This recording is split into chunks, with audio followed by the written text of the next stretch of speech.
Hi, my name is Glenn Brisebois. I am an applications engineer here at Linear Technology in the signal conditioning group.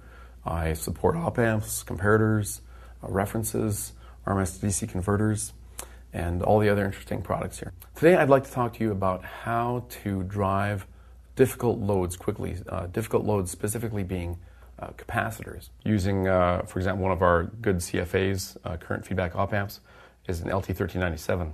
I hate generalities, so let's do a specific problem. Suppose you have a variable load that's as high as 10 nanofarads, and you need to drive that load 1 volt in 10 nanoseconds. If you do the calculation, the I equals CV over T reveals that you need 1 amp to make this happen, and the amp has to stop and start within a 10 nanosecond window. Anyone familiar with amps and nanoseconds knows that they don't usually go hand in hand. An amp is a current, and any parasitic inductance in the neighborhood will spread that amp out and cause it to be difficult to start and stop. You might be just tempted to just find the right op-amp, say an LT1206 or an LT1210. The thing is that an op-amp that can deliver 1 amp, like an LT1210, will have large internal devices, and that means high internal capacitance, and that means not so fast. Also, a single op-amp with a single output has a single bond wire internally, and that means inductance. Now, don't get me wrong, the LT1206 and LT1210 are among my favorite op-amps. If you can meet your speed needs and current needs with a single 250 milliamp or 1 amp op-amp like the 1206 or the 1210, that's fine. What I'm showing you now is what to do when the single op-amp approach just won't do it. Another problem with trying to do this with a single op-amp is the transmission line, and that's where a lot of engineers fall down. They haven't understood transmission lines well enough to be able to tackle the problems associated with a high current and high speed. Signals propagate down the transmission line as a finite speed voltage and current change. The ratio of the voltage and current as it propagates down the line isn't just whatever you hope for. It's the characteristic impedance of the transmission line, the Z0. You're probably familiar with 50 ohm and 75 ohm cables. If you put a 1 volt step onto a 50 volt cable, say it arrives here, so it propagates down as a 1 volt 20 milliamp signal. When it arrives here at the load, if the load isn't 50 ohms as well, the load says, hang on, I need more current if it's heavier than 50 ohms. And that causes a reflection back down the line, basically a request for more current.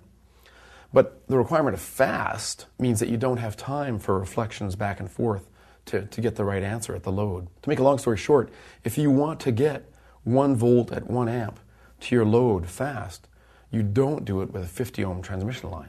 Here we see an example of a parallel implementation of several fast op-amps. In my design, I arranged the op-amp in linear progression with the input propagating left to right and optional snubber termination at the end, and the output also propagating left to right with the op-amp outputs decoupled from the output trace with small 8 ohm resistors. In this case, what's critical here is the design of the output transmission line.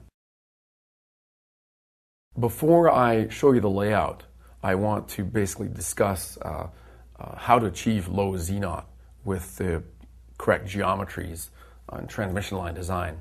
In this case, for example, for a 1 volt 1 amp step in 10 nanoseconds onto 10 nanofarads, that means a Z0 well below 1 ohm. To get very low Z0 in a transmission line, it means that you have to use a wide conductor and a thin dielectric.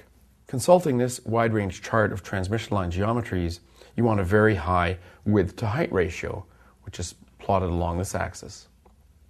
So here you have ohms, and here you have width to height ratio. Now, for low ohms, you want to be down in this region here.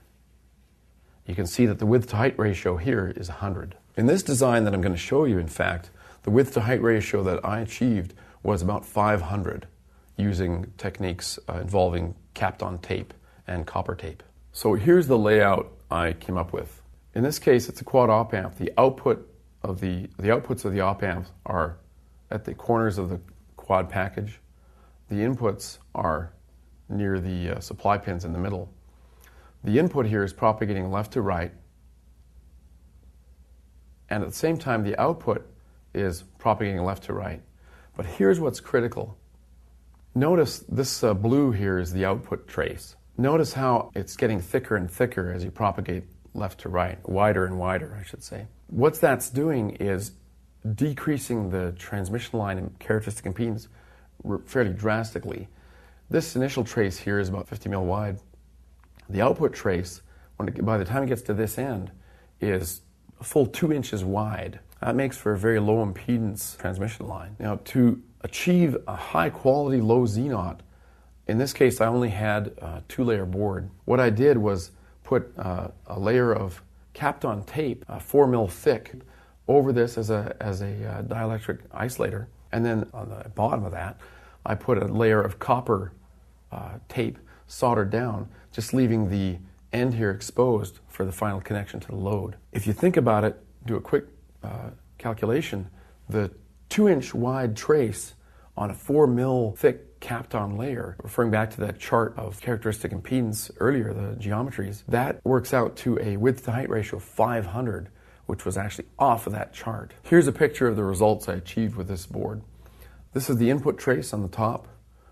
Not bad, it's got a 5 nanosecond rise time or so. Here's the output trace onto the 10 nanofarad cap.